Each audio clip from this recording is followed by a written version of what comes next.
The burning issue of the role of women in crime in this country is often overlooked because still deeply ingrained in our minds is the perception that women are the fairer sex, gentle and non-combative. However, in reality, this is so far from the truth.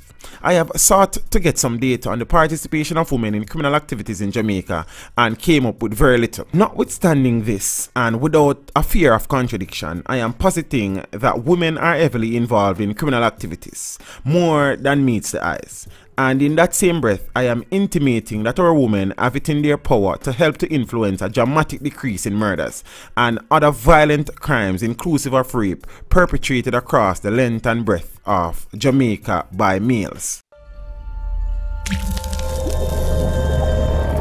Teach them! Always make sure the message reach them!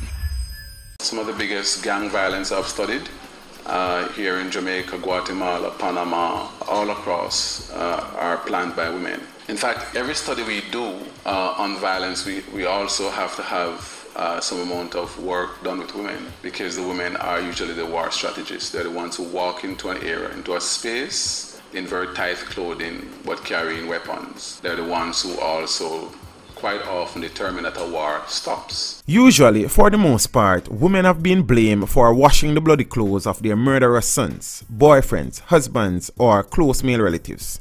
However, that is not all they do.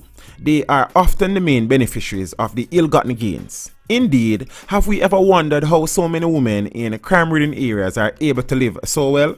They demand and require expensive clothing, dazzling jewelry, high-priced hairstyle, and so on. It is no secret that, in many instances, the men are coerced into a life of crime in order to satisfy the insatiable appetites of their woman folk. Women are provocateurs of crime.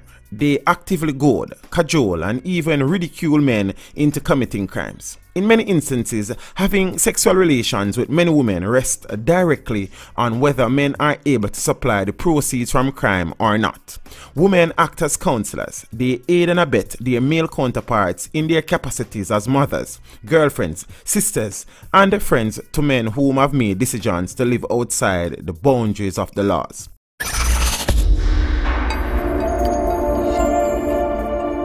Jamaican women have been at the tip of the spear in the enhancement and furtherance of the objectives of the island's crime figures as long as we have had a criminal activity.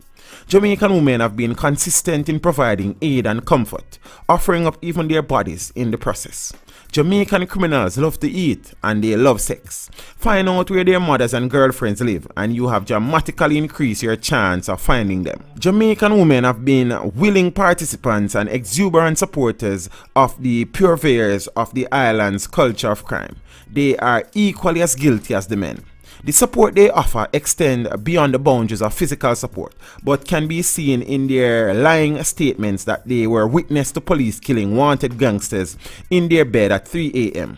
Their mass presence on demonstration lines over the last several decades in support of the island's most bloodthirsty criminals has been tremendous in the nation's advance into a narco and a criminal state. Many women know who the killers are, yet they choose not to assist law enforcement officials with information, despite the many avenues available for them to do so in confidence and safety.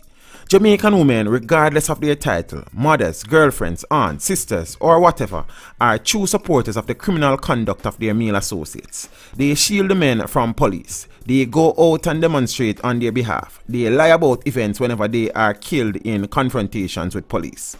They give false affidavits and accounting of critical events in order to have effective police officers removed from certain areas. And the brain-dead police hierarchy never fail to fall for it. There has never been any doubt about the effectiveness of women in building and entrenching their criminal strongholds. They were always first on the demonstration lines, claiming police murder the innocent youth who not do nothing. Like, subscribe, and don't forget to click the notification button. Hey yo, we always up to something. This video was made possible through the continued generosity of my patrons. To become a patron, follow the link in the description below.